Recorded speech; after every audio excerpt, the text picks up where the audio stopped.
Google search bar is a very handy tool which could be used to search Google directly from your home screen without opening a dedicated app or a browser. You can search anything which you want. It could be photos, videos, news, weather and whatnot else.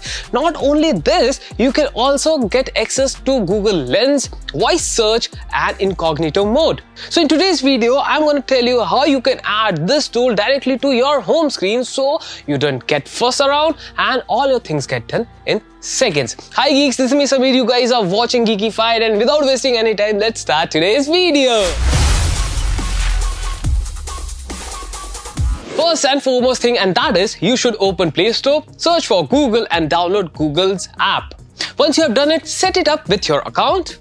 Now go back to your home screen, tap and hold on a blank space of your home screen, tap on widgets. Now search for Google, tap on Google app.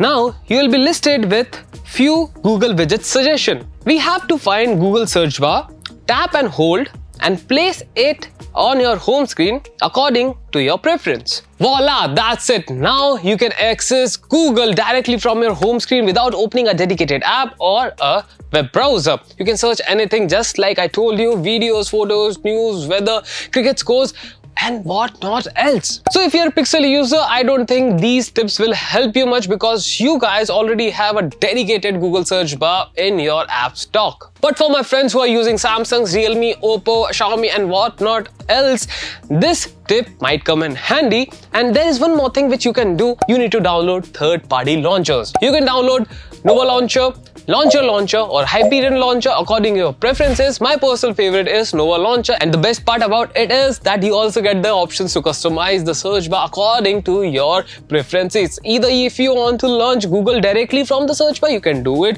If you don't want that, if you want to search files locally, you can do that as well. But there are a hell lot of options available in the Nova Launcher's search bar section. Either you can use Google search bar home screen widget, or you can download any third-party launcher with support search bar in the dock itself. Just like I told you, Nova Launcher is my favorite. Links are given in the description, so make sure you check them out. So that's all folks for today's video. I hope you liked it. If yes, then make sure you like the video, and if you're facing any problem, do comment, and while you're down there, make sure you subscribe to the channel, press the bell icon so you don't miss out on any such amazing content like this. On this note, this is Samir signing off, and I'm going to see you in the next one. Till then, tata, see ya, bye bye.